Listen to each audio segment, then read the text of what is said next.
Bir zamanlar yemyeşil bir vadinin yamacında sürüsünü otlatan, hayalperest ve biraz da yaramaz bir çoban çocuk yaşarmış. Günlerini tek başına dağlarda geçiren bu çocuk, sessizlikten çok sıkılır ve köylülerin ilgisini çekmek için bir plan yapar.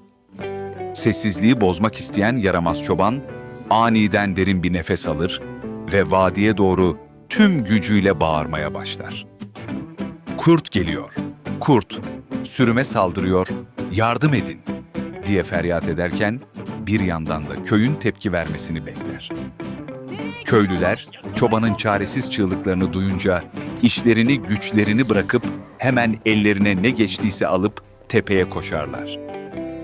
Nefes nefese tepeye varan köylüler etrafa bakarlar. Ama ortada ne bir kurt vardır ne de sürüsüne bir zarar gelmiştir. Çoban çocuk köylülerin o telaşlı halini görünce kahkahalarla gülmeye başlar. "Hepiniz nasıl da kandınız?" diye dalga geçer. Köylüler bu duruma çok sinirlenirler. "Bizi boş yere meşgul etme" diyerek söylene söylene köylerine geri dönerler. Aradan birkaç gün geçer. Dağdaki yalnızlığı tekrar canını sıkan çocuk yine köylüleri işletmeye karar verir. Yine tepeye çıkar ve daha yüksek bir sesle bağırır. "Yetişin! Bu sefer gerçekten kurt geldi. Koyunlarımı yiyor." Köylüler ilk başta şüphe etseler de çobanın sesindeki korkuya inanıp tekrar tepeye doğru yardıma koşarlar.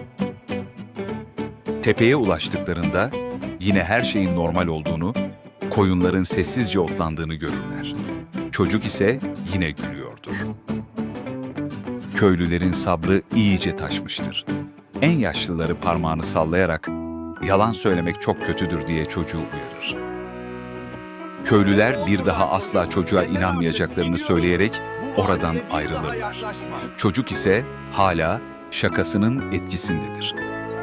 Ertesi gün güneş batarken ormanın derinliklerinden gerçekten gri ve devasa bir kurt sürünün yanına doğru yaklaşır. Kurt koyunlara saldırmaya başlar. Çoban çocuk gördüğü manzara karşısında donup kalır, bu sefer durum çok ciddidir. Korkuyla bağırmaya başlar. "İmdat! Kurt! Gerçekten kurt geldi. Lütfen yardım edin, koyunlarımı kurtarın." Köyde yankılanan bu feryatları duyan köylüler birbirlerine bakarlar. "Yine bizi kandırıyor" diyerek hiç oralı olmazlar. Kimse yerinden kıpırdamaz, işine devam eder. Çocuk çaresizlik içinde bağırsa da sesini kimseye duyuramaz. Kurt, sürünün içinden en besili koyunları kapıp ormana doğru kaçarken çoban çocuk sadece izlemekle yetinir. Güneş batıp karanlık çöktüğünde çocuk eksik sürüsüyle beraber boynu bükük bir şekilde köye doğru yürümeye başlar. Köylüler onu görünce olanları anlarlar. Çocuğun yalanları yüzünden bu sefer gerçek yardıma kimse gelmemiştir. Dede, Çocuk lütfen beni ağlayarak affet. yaşlı Yaptığım şey köylünün için yanına çok gider pişmanım. ve yaptığı Gerçekten hatanın diyeceğimi ne kadar bilmiyorum. büyük olduğunu Bir daha sonunda asla fark eder. olmayacak. "Özür dilerim, sizi kandırdığım için çok pişmanım. Yalanım yüzünden sürümü kaybettim" diyerek hıçkırıklara boğulur.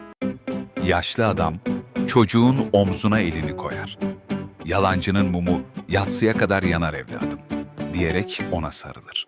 O günden sonra çoban çocuk hayatı boyunca bir daha asla yalan söylememeye ve dürüst olmaya yemin eder, köy halkı da onu affeder. Ama dürüstlüğün ne kadar kıymetli bir hazine olduğunu herkes bir kez daha anlar. Vadi tekrar huzura kavuşur. Artık çocuk bağırdığında herkes bilir ki o sadece dürüst bir çobanın sesidir. Bu hikayenin bize öğrettiği en büyük ders şudur: çok kez yalan söyleyen birine doğruyu söylese de kimse inanmaz. Dürüstlük insanın en büyük erdemidir. Güven bir kez kırıldığında onu geri kazanmak her şeyden daha zordur.